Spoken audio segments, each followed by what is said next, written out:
Hello दोस्तों, so finally your audit exam is over. बच्चों के रिस्पांस आ गए हैं मेरे पास ऑडिट एग्जाम के लिए। पेपर को अगर मैं रैंक करूं, ज़्यादा टाइम नहीं लूंगा मैं आपका, क्योंकि आपका एफएम का पेपर है परसों।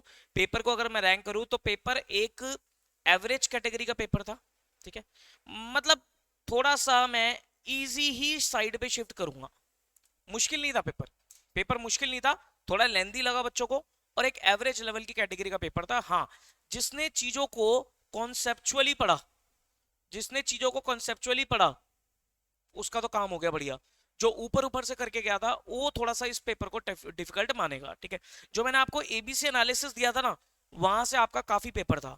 एमसीक्यू की अगर बात करी जाए तो बच्चों का रिस्पॉन्स ऐसा है कि सर एमसीक्यू तो बहुत ईजी थे, एमसीक्यू को तो एमसीक्यू वगैरह तो बहुत ईजी थे, तो इस पेपर में पास होना इज वेरी आसान। पास होने वाली तो कोई टेंशन इतनी नहीं है। ठीक है, तो पेपर एक आसान था।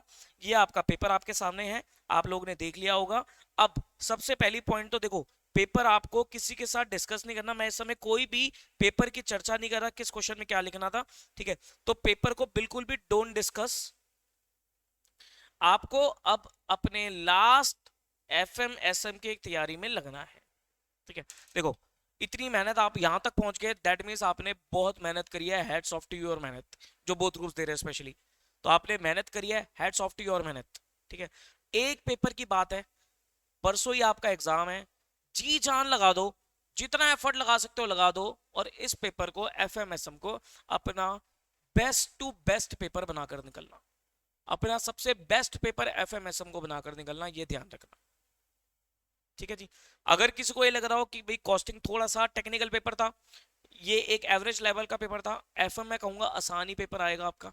ठीक है, तो तीनों मिलाकर अगर आपको लगता है कि भाई मेरा एग्रीगेट फंसेगा, ये होगा वो होगा, बिल्कुल भी इस समय कुछ भी नहीं सोचना। जो बोथ ग्रुप्स दे रहे हैं आराम से सेट ऑफ भी होते हैं, सेट ऑफ होके भी आपके बोथ ग्रुप्स निकलते हैं, तो आप आराम से अपने बोथ ग्रुप्स निकालोगे। टेंशन नहीं लेनी, जी जान लगा के अपने लास्ट पेपर की तैयारी करो। क्या होता है ना, लास्ट पेपर तक आते आते ना बच्चा थक जाता है। अगर आपने हथियार डाल दिया लास्ट पेपर में, काम खराब हो जाएगा। मैं भी एक अटेम्प्ट ऐसे खराब कर चुका हूँ, एक अटेम्प्ट में अपना सीए फाइनल का ऐसे ही खराब कर चुका हूँ। हमारे टाइम में सीए फाइनल में लास्ट में आईडीटी का पेपर होता था, तो बोथ ग्रुप्स देते थे। आईडीटी से पहले एक भारी भरकम डीटी का पेपर होता था, तो डीटी के आने के बाद ना इतना थकावट हो गई थी, बिल्कुल ही मन ही नहीं कर रहा था पढ़ने का, तो आईडीटी में बिल्कुल टाइम वेस्ट किया मैंने। जैसे आज जो पेपर वाला दिन पेपर देके आया ना, बिल्कुल खराब कर दिया, कुछ नहीं पढ़ा। और अगले दिन आके इतना प्रेशर इकट्ठा हो गया कि वो मेरा आईडीटी रिवाइज नहीं हो पाया, फिर आईडीटी को मैं अच्छे से कर नहीं पाया, और मेरा सीए फाइनल का एक अटेम्प्ट इसी चक्कर में टक गया था। तो आपको बिल्कुल भी टाइम नहीं वेस्ट करना है, आपको लगभग 8 साढ़े 8 बजे अपनी पढ़ाई शुरू करनी है। मैं आपको रिकमेंड करूंगा कि आज के दिन में आप अपना मैक्सिमम पोर्शन ऑफ, देखो I am not a FMSM expert, तो आप किसी एफएमएसएम एक्सपर्ट की वीडियो देखना, लेकिन स्टिल मैं आपको यही बोलूंगा कि आज आपके पास 4 घंटे का टाइम होगा, तो आप मैक्सिमम एसएम निपटाना। क्या निपटाओगे आज? एसएम निपटाना, एसएम। ठीक है, और कल सुबह उठते साथ ही आप लोग मॉर्निंग के 4 घंटे देना एफएम के कुछ बड़े चैप्टर्स को, बिग चैप्टर्स को। इसमें एक या दो आपने जनरली, मुझे लगता है आई थिंक कैपिटल बजटिंग होता है आपका एक बड़ा चैप्टर, तो कैपिटल बजटिंग उठा लो, एक दो छोटे छोटे उठा लो। ठीक है, उसके बाद फिर आपको छोटे छोटे चैप्टर देना, मतलब ऐसा कर कुरा के आपको क्या करना है, 4 बजे तक, 5 बजे तक, 6 बजे तक, नो प्रॉब्लम एट ऑल, 6 बजे तक आपको सारा अपना कल एफएम निपटा देना। ठीक है, और 6 बजे के बाद, 6 बजे के बाद आपको दोबारा अपनी एसएम पे आ जाना है, जो बैलेंस पोर्शन आपका बचा है। क्योंकि देखो कुछ आप आज कर लोगे एसएम, और कुछ कल 6 बजे के बाद करना, और कल सुबह से लेकर 6 बजे तक आपको सिर्फ और सिर्फ एफएम पे ही ध्यान देना है। और नेक्स्ट डे जो एग्जाम डे होगा, एग्जाम डे पर आपको सिर्फ और सिर्फ अपने आरटीपी और एमटीपी को देखना है।